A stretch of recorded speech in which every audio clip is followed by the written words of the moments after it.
Entre ville et campagne, voici la première circonscription du territoire de Belfort. 72 000 habitants partagés entre ruralité et urbanité.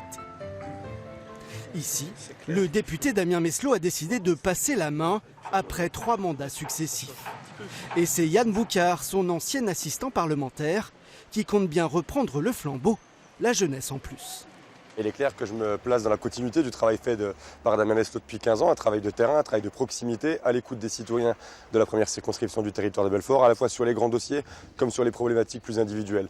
À 29 ans, je pense pouvoir dire qu'effectivement, je suis aussi un candidat de renouvellement. Bonjour. Bonjour. Le renouvellement, c'est aussi ce que souhaite incarner Christophe Grudler. Le conseiller départemental MoDem est loin d'être un nouveau venu en politique, mais aujourd'hui il est en marche pour prolonger la dynamique suscitée par Emmanuel Macron. Sur cette première circonscription. Il faut donner une majorité au président de la République et donc le but de l'opération, c'est d'aller au concret sur le terrain, dans toute la première circonscription du territoire de Belfort, pour apporter une réponse aux gens, qui est une réponse d'expérience, à ce qui me concerne, de compétences, parce que les gens me connaissent un petit peu, et puis également de terrain, toujours de terrain. Ici, le Front National a fait d'excellents scores à la présidentielle, notamment dans les zones rurales.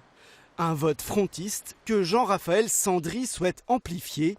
Ce juriste de 25 ans se pose en représentant de la France périphérique. Ce sont les gens qui ne sont pas dans les centres urbains, qui ne sont pas dans la France qui réussit encore, dans la France qui survit. C'est la France qui est oubliée, qui est abandonnée. C'est donc normal que la politique est là pour défendre les plus faibles, pour défendre les oubliés. Madame Bozoli, elle est peut-être là ? La France périphérique, Bastien Faudot la connaît bien. Candidat du MRC soutenu par le PS, il se définit comme héritier de la gauche chevènementiste et fait de la défense de l'industrie française une priorité.